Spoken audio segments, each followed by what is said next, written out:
नमस्कार, के न्यूज में आपका स्वागत है। मैं हूं प्रबुद्ध चौहान और आप देख रहे हैं खास पेशकश राजकाज में आज बात करेंगे राहुल गांधी की, यानी क्या 2024 में राहुल के सर ताज सज सकता है। राहुल गांधी की भारत जोड़ो यात्रा से उनके और उनकी कांग्रेस के पुनर्जीवित होने की उम्मीदें जगी हैं, लेकिन क्या वो 2024 में ऐसा कर पाएंगे? उत्तर का एक हिस्सा इस प्रश्न में निहित है। असली राहुल गांधी कौन है? क्या हम अब भी उसे अच्छी तरह जानते हैं? राहुल गांधी के बारे में लिखना एक मुश्किल काम हो गया है। कांग्रेस नेता के बारे में बहुत कुछ कहा जा चुका है। 2024 में उनके चुनावी पदार्पण से लेकर अब तक जब भी वो अपनी भारत यात्रा जोड़ों के माध्यम से चर्चा पैदा कर रहे हैं। इस बीच उनकी पार्टी और समर्थकों ने कई आने वाली और राहुल 2.0 की कहानियों को आगे बढ़ाया है। इसके विपरीत भाजपा और उसके समर्थकों ने उन्हें भारतीय राजनीति का पप्पू करार देने में कोई कसर नहीं छोड़ी। भारत जोड़ो यात्रा ने केवल दोनों आख्यानों को तीव्र किया है। विशेष रूप से राहुल के खेमे से जो बड़े विचारों वाले एक प्रेमपूर्ण दयालु व्यक्ति की छवि को चित्रित कर रहा है, जो किसी से डरता नहीं, जो बड़े पैमाने पर व्यक्तिगत नुकसान के बावजूद किसी से नफरत नहीं करता। एक ऐसा व्यक्ति जो धार्मिक और जातिगत तनावों और आर्थिक असमानताओं को दूर कर सकता है और भारत को एकता और समृद्धि की महान ऊंचाइयों पर ले जा सकता है। इस छवि को प्रामाणिक पाया गया है और लोगों के एक बड़े वर्ग ने इसे हाथों हाथ लिया भी है। मुख्य रूप से वो लोग जो चाहते हैं कि पीएम मोदी जाएं, लेकिन इन सबके बीच असली राहुल गांधी कौन है, वो ऐसी परस्पर विरोधी विशेषताओं को कैसे आकर्षित करने आया, इस पर चर्चाएं होनी भी शुरू हो गई हैं। राहुल गांधी ने उत्तर प्रदेश में अपने पिता के निर्वाचन क्षेत्र अमेठी से चुनाव लड़ने का फैसला किया था, जिसका प्रतिनिधित्व तब उनकी मां करती थी, जिन्होंने पड़ोस में रायबरेली जाने का विकल्प चुना था। विदेशी मीडिया के साथ अपने पहले साक्षात्कार में राहुल ने खुद को एक एकजुट व्यक्ति के रूप में चित्रित किया और विभाजनकारी राजनीति कर धार्मिक और जातीय तनाव की निंदा की थी। वो शायद बाबरी मस्जिद के विध्वंस, उसके बाद आतंकी बम विस्फोटों और सांप्रदायिक दंगों के केंद्र में मौजूदा राजनीति पर प्रतिक्रिया दे रहे थे। लोगों की चाहत कि राहुल कौन बनना चाहते हैं और क्या करना चाहते हैं, इसकी गहरी जीवन परिभाषित आवश्यकता या लालसा और उनकी कमी की स्थिति, यानी अधूरा वादा, दिशा की कमी, अर्थ और उद्देश्य की अनुपस्थिति और अस्तित्व संबंधी चिंता अक्सर प्रत्येक को पोषित करती है। नफरत और भय से विभाजित दुनिया के बारे में राहुल की जागरूकता की उत्पत्ति उनके विशेषाधिकार प्राप्त लेकिन संरक्षित और दर्दनाक बचपन में भी हो सकती है। उन्होंने अपने चाचा संजय गांधी की विमान दुर्घटना में मृत्यु देखी तो 4 साल बाद ही अपनी दादी प्रधानमंत्री इंदिरा गांधी कि सिख सुरक्षा गार्डों के द्वारा हत्या दी। अमृतसर के स्वर्ण मंदिर में सेना भेजने के उनके फैसले के कारण जवाब में हत्या कर दी गई थी, जिसमें खालिस्तानी अलगाववादियों और उनके नेता जर्नैल सिंह भिंडरावाले की हत्या कर दी गई थी। उस समय राहुल मात्र 14 साल के थे।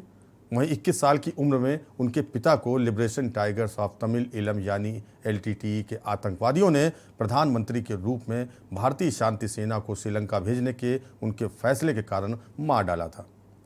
राहुल ने कुछ कांग्रेस नेताओं को पार्टी में अपनी मां की सत्ता को चुनौती देते हुए भी देखा था। सभी पूर्वानुमानों के विपरीत 2004 के लोकसभा चुनाव में कांग्रेस ने जीत हासिल की। राहुल ने अपनी सीट भी जीत ली।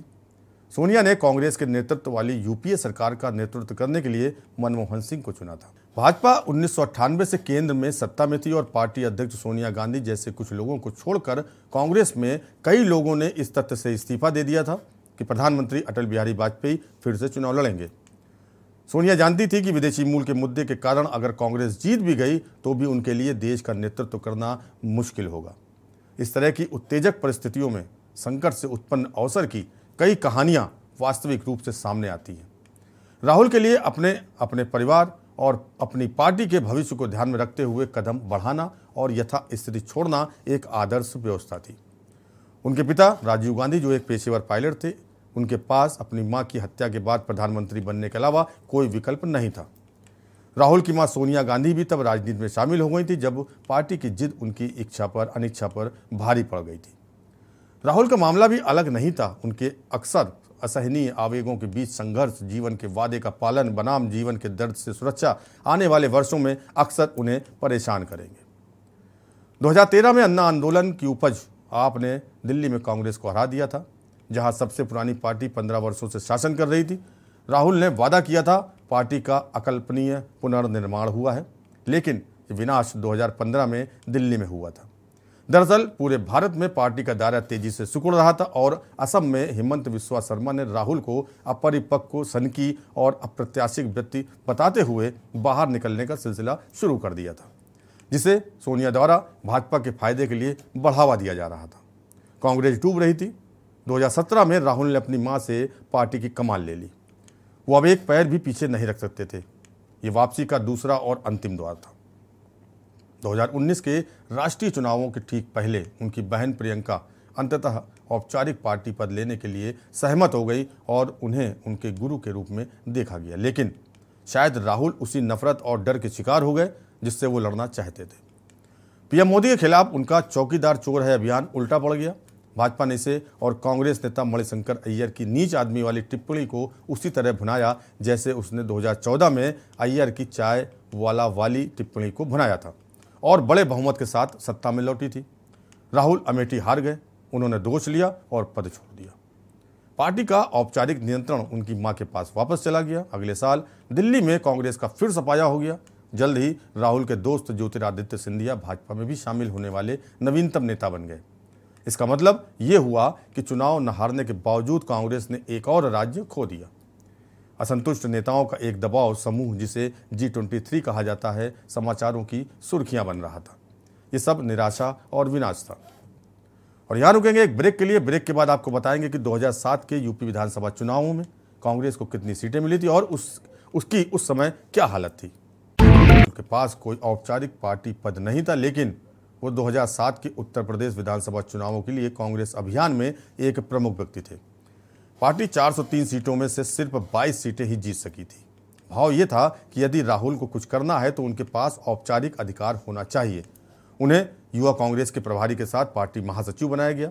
अगले साल पार्टी के कुछ नेता पहले से ही उन्हें भावी प्रधानमंत्री के तौर पर पेश कर रहे थे। 2009 में मनमोहन सिंह सत्ता में लौटे।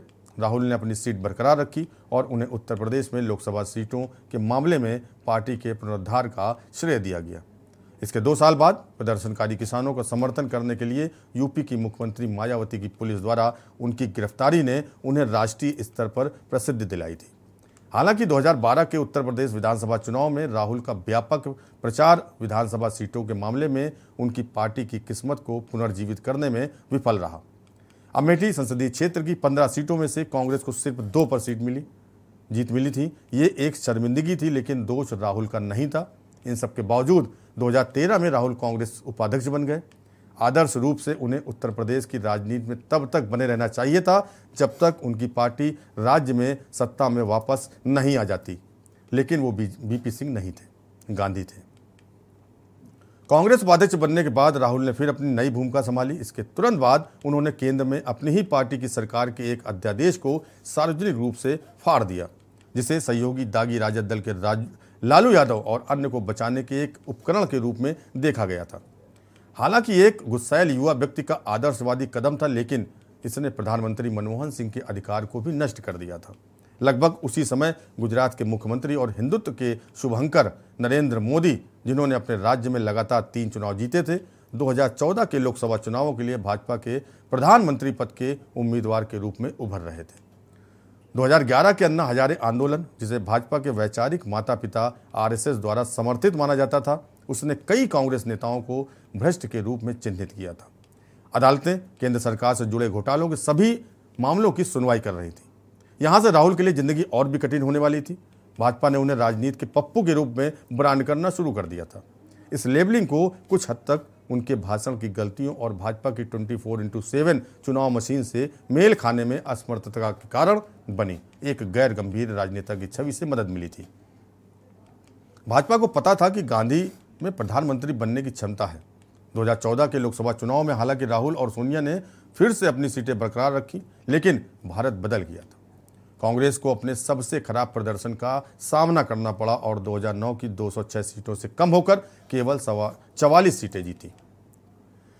तेजी से माना जा रहा था कि पीएम मोदी 2024 में वापस आ रहे हैं। इस पृष्ठभूमि के खिलाफ कांग्रेस ने मई 2022 में राजस्थान के उदयपुर में 3 दिवसीय चिंतन शिविर आयोजित किया था। ये पार्टी के पिछले विचार मंथन से अलग था। उदयपुर शिविर राहुल के लिए खुद को देखने और बदलने का निर्णय लेने के लिए एक दर्पण का क्षण था। कांग्रेस अध्यक्ष पद छोड़ते समय राहुल ने स्पष्ट किया था कि कोई गैर गांधी ही पार्टी की कमान संभालेगा। उनके पास दो विकल्प थे, या तो राजनीतिक गुमनामी में चले जाना या फिर दूसरी राह पर चले जाना। जबकि उदयपुर के पुनरुद्धार रोडमैप पर अभी भी चर्चा हो रही थी। संकट अगस्त में और गहरा हो गया था जब गुलाम नबी आज़ाद ने कांग्रेस के साथ अपने 5 दशकों के रिश्तों को समाप्त कर दिया, ये कहते हुए कि अपरिपक्व राहुल ने कांग्रेस के पूरे परामर्श तंत्र को ध्वस्त कर दिया है और भाजपा को अनुमति दे दी जीत की। परेशान होने के बावजूद राहुल ने खुद को और पार्टी को पुनर्जीवित करने के लिए सितंबर में अपनी 5 महीने की कठिन कन्याकुमारी से भारत जोड़ो यात्रा शुरू की। योजना को अंतिम रूप उदयपुर में दिया गया था। इसके अगले महीने कांग्रेस को 24 वर्षों में पहला गैर गांधी अध्यक्ष मिला। हालांकि यह स्पष्ट था कि मल्लिकार्जुन खड़गे गांधी परिवार की पसंद थे, जो पार्टी का मार्गदर्शन करना जारी रखेंगे। ये एक प्रतीकात्मक इशारा था और अन्य सभी दलों के लिए एक सबक था। अपने 100 दिनों से अधिक के जनसंपर्क पैदल मार्च में राहुल को फिल्मी सितारों, अर्थशास्त्रियों से लेकर आम लोगों तक जीवन के विभिन्न क्षेत्रों के लोगों से समर्थन मिला। राहुल इस बार चौकीदार चोर है वाली गलती नहीं दोहरा रहे थे। अगर देखा जाए तो राहुल गांधी में इधर के कुछ सालों में परिपक्वता देखी जा रही है। शांति के साथ भाषण देते अचानक आक्रामक होकर मोदी पर हमला बोलते भी उन्हें देखा गया है। लोकसभा के मानसून सत्र में तो उन्होंने हदें पार करते हुए प्रधानमंत्री को मणिपुर हिंसा पर घेरा और उन्हें भारत मां का हत्यारा तक बता डाला। आपको भी सुनाते हैं राहुल गांधी का वो आक्रामक अंदाज क्या था। सर, इन्होंने मणिपुर में हिंदुस्तान की हत्या की है। सिर्फ मणिपुर की नहीं, हिंदुस्तान की हत्या की है। इनकी राजनीति ने मणिपुर को नहीं, हिंदुस्तान को मणिपुर में मारा है। हिंदुस्तान को कत्ल किया है, हिंदुस्तान का मर्डर किया है मणिपुर में। मणिपुर शब्द प्रयोग किया, मगर आज की सच्चाई यह है कि मणिपुर नहीं बचा है। भारत एक आवाज है, भारत हमारी जनता की आवाज है, दिल की आवाज है। उस आवाज की हत्या आपने मणिपुर में की। इसका मतलब भारत माता की हत्या आपने मणिपुर में की। मारकर भारत की हत्या की है। आप देश द्रोही हो। रावण 2 लोगों की सुनता था, रावण 2 लोगों की सुनता था, मेघनाथ और कुंभकर्ण। वैसे ही नरेंद्र मोदी 2 लोगों की सुनते हैं, अमित शाह और अडानी। भाई और बहनों, लंका को हनुमान ने नहीं जलाया था, लंका को रावण के अहंकार ने जलाया था। प्लीज माननीय सदस्य, आप संयमित बोले। आप ये सदन है, आप तरीके से बोलिए। माननीय राम ने रावण को नहीं मारा था, रावण के अहंकार ने रावण को मारा था। आप पूरे देश में केरोसिन फेंक रहे हो, पूरे देश में आप केरोसिन फेंक रहे हो। आपने मणिपुर में केरोसिन फेंकी, आपने चिंगारी लगा दी। अब आप हरियाणा में कर रहे हो, पूरे देश को आप जलाने में लगे हो। माननीय सदस्यगण, भारत मां हमारी मां है। हमें सदन में बोलते समय संयम बरतना चाहिए। मेरा अपनी मां की हत्या की बात कर रहा हूं। मैं मणिपुर में अपनी मां की हत्या की बात कर रहा हूं। मैं आदर से बोल रहा हूं। आपने मेरी मां की हत्या की मणिपुर में। एक मेरी मां यहां बैठी है, दूसरी मां को आपने मणिपुर में मारा है।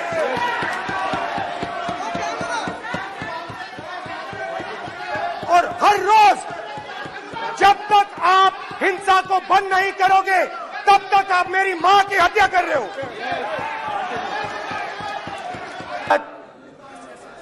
हमारी जनता की आवाज है, दिल की आवाज है। उस आवाज की हत्या आपने मणिपुर में की। इसका मतलब भारत माता की हत्या आपने मणिपुर में की।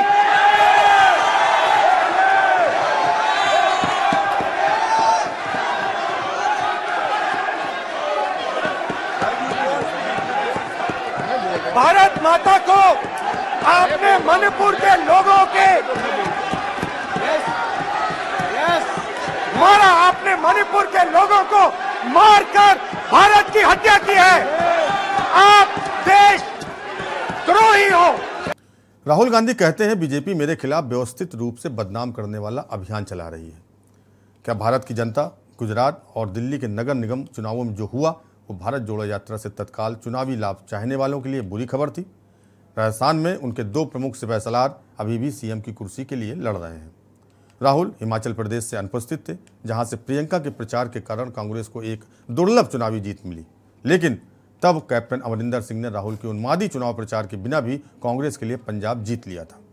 और लोग राज्य और राष्ट्रीय चुनावों में अलग अलग तरीके से मतदान करते हैं। कुछ वर्गों के बीच ये मिथक है कि भाजपा पूरे भारत का नहीं तो सभी हिंदुओं का प्रतिनिधित्व करती है। संख्याएं बताती हैं कि 2014 और 2019 के बीच भाजपा का वोट शेयर लगभग 30% से बढ़कर 40% हो गया, जबकि कांग्रेस का वोट शेयर दोनों चुनावों में लगभग 19% रहा। इसलिए 2019 के मानकों के अनुसार भी भारत की लगभग 60% मतदाता जनता ने भाजपा का समर्थन नहीं किया।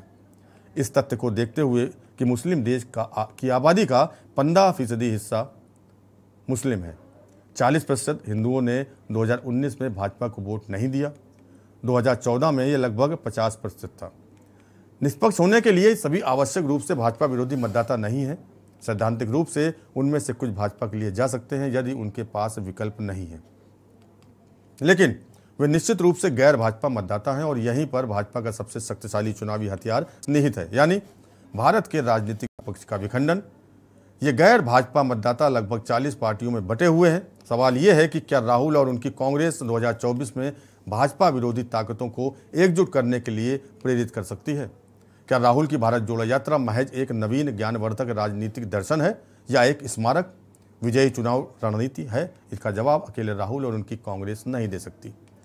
देश की बहुसंख्यक जनता भी दबाव देगी कि क्या वे अब भी पीएम मोदी के करिश्मे से मुग्ध हैं या उनमें हिंदुत्व की राजनीति की थकान है।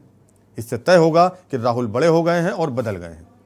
उनकी दादी गूंगी गुड़िया से दुर्गा बन गई थी और पाकिस्तान के 2 टुकड़े कर दिए थे। क्या वो अपनी पार्टी को एक विजयी मशीन बना सकते हैं?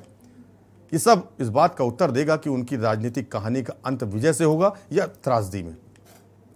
और यहाँ वक्त तो चला है ब्रेक का। ब्रेक के बाद आपको बताएंगे कि कांग्रेस अध्यक्ष बनने के लिए खड़गे का प्रतिद्वंदी कौन था और खड़गे के सामने 2024 को लेकर क्या क्या चुनौतियां हैं।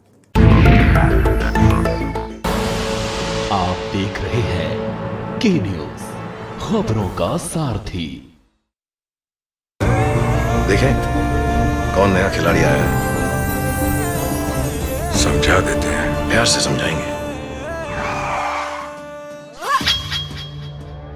ये तो अपनी जुबान है। जुबान एक हो तो दिल भी एक होने चाहिए। विमल बोलो जुबान केसरी। आप देख रहे हैं के न्यूज, खबरों का सारथी। ब्रेक के बाद एक बार फिर आपका स्वागत है। कांग्रेस अध्यक्ष पद के चुनाव में मल्लिकार्जुन खड़गे ने शशि थरूर को मात दे दी थी। खड़गे को 7,897 वोट मिले तो शशि थरूर को 1,072 वोटों से संतोष करना पड़ा, जबकि 416 वोट रद्द हो गए थे। 24 साल बाद कांग्रेस की कमान गांधी परिवार के बाहर किसी के हाथ में गई है। ऐसे में खड़गे के सामने चुनौतियों का पहाड़ है।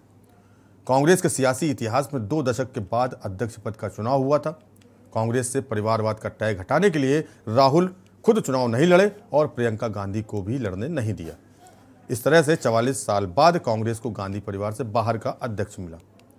मल्लिकार्जुन खड़गे 90% वोट हासिल कर सांसद शशि थरूर को मात देकर कांग्रेस के नए अध्यक्ष बन गए। कांग्रेस अध्यक्ष पद का चुनाव कराकर संघर्ष पथ पर आगे बढ़ने के लिए पार्टी ने भले ही अपने कदम को बढ़ाया हो, लेकिन नए अध्यक्ष बने मल्लिकार्जुन खड़गे के सामने चुनौतियों की लंबी फेहरिस्त है। मल्लिकार्जुन खड़गे के सिर कांग्रेस का ताज ऐसे समय सजा है जब पार्टी अपने इतिहास के सबसे कमजोर मुकाम पर खड़ी हुई है। कांग्रेस का जनाधार लगातार सिमटता जा रहा है और संगठन बिखरा सा नजर आ रहा है।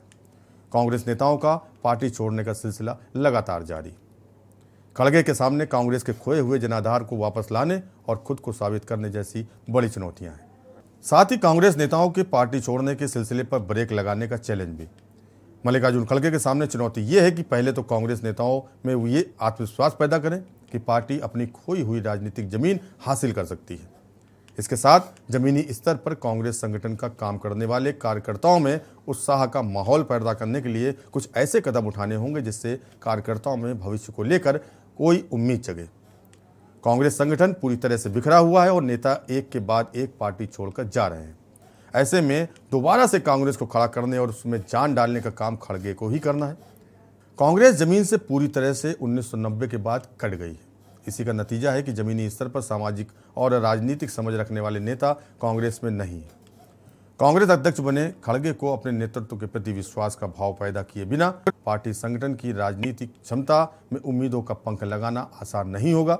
इस दोहरी चुनौती को तोड़े बिना कांग्रेस को संकट से उबारे बिना आगे नहीं बढ़ेगी और कांग्रेस के संगठनात्मक ढांचे को हवाई नेताओं की जगह जमीनी और प्रतिभाशाली नेताओं को पार्टी में जगह देनी होगी। कांग्रेस के अंदर युवा और वरिष्ठ नेताओं के बीच संतुलन नहीं बन पा रहा। इसके चलते कई बड़े दिग्गज नेता पार्टी छोड़कर दूसरी पार्टी में चले गए हैं। राजस्थान में सचिन पायलट और अशोक गहलोत के बीच 36 के आंकड़े हैं, तो कर्नाटक में डी शिवकुमार और सिद्धरामैया के बीच भी सियासी वर्चस्व की जंग चलती रही है। ऐसे ही गुजरात, महाराष्ट्र, बिहार और पंजाब में भी युवा और बुजुर्ग नेताओं के बीच बेहतर तालमेल नहीं बन पा रहा है। ऐसे में मल्लिकार्जुन खड़गे के लिए अध्यक्ष के तौर पर पार्टी के युवा और बुजुर्ग नेताओं के साथ लेकर चलने की चुनौती है। कांग्रेस का सियासी आधार लगातार खिसकता जा रहा है, जिसके चलते एक के बाद एक राज्य की सत्ता हाथ से निकलती गई।